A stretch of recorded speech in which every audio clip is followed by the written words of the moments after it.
Salut la team Evolution, j'espère que vous allez bien. Aujourd'hui je suis avec Antonio et aujourd'hui on va parler un petit peu de réglementation bivouac. On n'a pas du tout fait un bivouac aujourd'hui, on a fait un petit entraînement tranquille près de chez nous. Voilà, pour ceux qui connaissent, c'est Soudine, par le roc, pas du roc. Et c'était bien sympa. Donc aujourd'hui, comme je te l'ai dit, on va parler de la réglementation bivouac en France.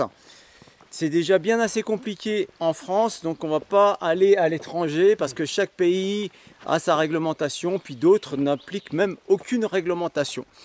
Eh bien écoute, de toute manière, en ce qui concerne le bivouac, ce qu'il faut te poser comme question, enfin ce que je vais te dire, c'est que, tu vois là par exemple, on est en train de randonner aujourd'hui, on est ou sur un terrain de l'État, ou sur un terrain privé, voilà, c'est l'un ou l'autre. Donc dans les deux cas, normalement, il faut demander autorisation. Donc après, l'État, ils autorisent, en règle générale, ils autorisent que tu mettes ta tente à partir du coucher du soleil. Et puis, il faut que tu la retires au lever du soleil. Voilà. Et puis, faut savoir que tu ne peux pas mettre ta tente autour des zones captées, là où il y a de la flotte, tu vois. Pourquoi? Parce que tout simplement, quand tu vas aller au pipi room et puis grosse commission, tu vas polluer la zone. Donc c'est tout à fait normal que ça soit interdit. Donc il faut que tu sois à plus de 150 mètres d'une zone captée.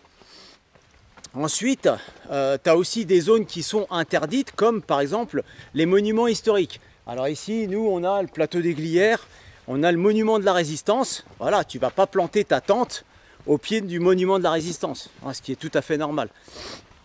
Tu as aussi des zones qui sont interdites, comme les zones de bord de mer. C'est juste pour ta sécurité, hein. C'est vraiment pour ta sécurité, parce qu'il peut se passer n'importe quoi. Et puis, nous, en France, on a ce qu'on appelle les parcs nationaux. Il faut savoir qu'en France, on a, de mémoire, on a 11 parcs nationaux. Voilà, donc le bivouac est toléré, mais par contre, tu as deux parcs, eux, qui l'interdisent, mais alors purement et simplement. C'est le parc du Parcose, si je ne me trompe pas, Antonio, ça doit être ça. Et puis le parc des Calanques. Voilà. Et après, là je te fais cette vidéo, voilà, on est en 2024. Va savoir s'il n'y a pas d'autres parcs qui vont interdire aussi le bivouac. Hein. Donc ça, il faudra que tu vérifies, il faudra que tu te renseignes. Parce que sinon, tu risques de... Attends, je vais passer par là, Antonio. Je te passe devant, je te coupe. Et puis, voilà, il faut vous renseigner, quoi. Il pleut, là? Non. Si, je crois qu'il pleut. Ah non, c'est la cascade. C'est la cascade, j'ai eu peur. Bon, de toute manière, comme je te l'ai dit, oui, il faut se renseigner. Attends, là, on passe une zone un peu critique, là. Il faudrait des bottes ici, là, mais bon, ça va, ça passe bien. Et tu as aussi en France ce qu'on appelle les parcs régionaux. Donc les parcs régionaux, tu as 58 parcs. Donc tous avec une réglementation spécifique. Donc n'hésite pas à te renseigner avant d'aller dans ces parcs. Tu vois, je prends un exemple, par exemple, comme quand on a été en Corse, par exemple. Tu ne peux pas bivouaquer en Corse. Tu peux bivouaquer seulement au niveau des refuges. Voilà. Donc tu ne peux pas faire de bivouac entre deux refuges. Et puis tu as bien sûr toutes ces zones de réserve naturelle où bien sûr c'est interdit, hein, comme les zones biologiques par exemple aussi. Donc il y a vraiment... Alors c'est vrai qu'il y a un gros flou un petit peu administratif là-dedans, parce que tu sais pas des fois si tu as le droit, si tu n'as pas le droit, enfin voilà. Le top c'est de se renseigner, même des fois quand tu prends des renseignements, des fois tu es... Tu restes quand même dans le flou. Ouais, tu restes dans le flou, c'est vrai.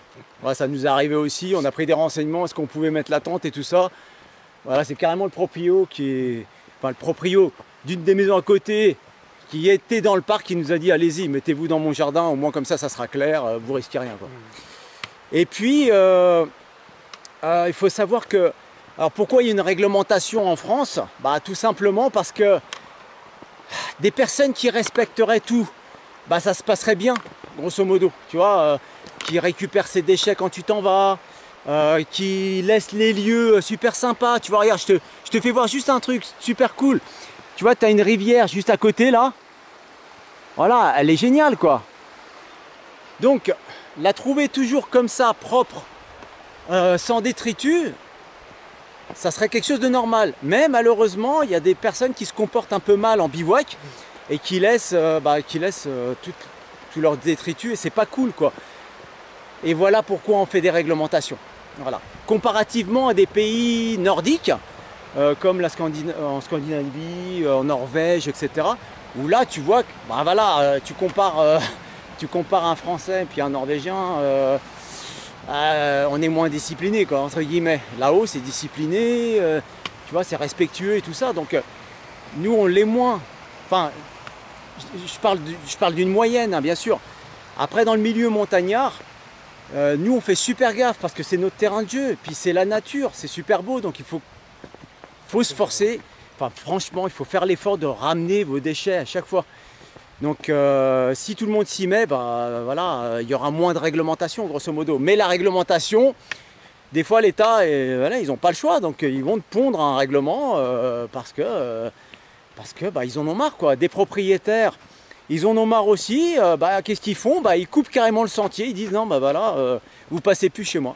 Voilà, vous passez plus chez moi, vous passez ailleurs. Donc voilà pourquoi il y a des réglementations. C'est automatique, malheureusement. Donc, qu'est-ce que je pourrais te dire? Si on respecte les lieux, non, franchement, Antonio, oui. Si on respecte les lieux, pour toujours trouver un bivouac, une zone de bivouac nickel, c'est nickel. Voilà, on pourra mettre notre tente, tu vois, ça fait plaisir quoi. Donc le but du jeu c'est que, bon après je suis convaincu sur cette chaîne, il y a beaucoup de personnes qui respectent, je veux dire à 99%, vous êtes tous consciencieux parce que je le vois dans les commentaires. Voilà, c'est très sérieux, mais la réglementation en règle générale, elle est spécifique. Rappelle-toi, coucher du soleil, lever du soleil, tu as le droit de mettre ta tente. En règle générale, c'est toléré dans les parcs nationaux, régionaux aussi. Mais par contre, chaque parc va y mettre sa réglementation spécifique. Donc n'hésite pas à prendre tous les renseignements possibles et inimaginables avant sur le net, même si c'est un peu flou administrativement, pour pas que tu te fasses avoir le jour J ou pendant tes vacances. Parce que après c'est dommage, le budget c'est pas le même. Voilà. Et écoute, nous on te laisse et puis on te souhaite de faire des bons bivouacs cet été. Fais-toi plaisir. Voilà, laisse les zones toujours nickel. Comme ça on pourra tous revenir dessus et puis on pourra tous se faire plaisir. Bon, on te dit à bientôt. Arvi pas.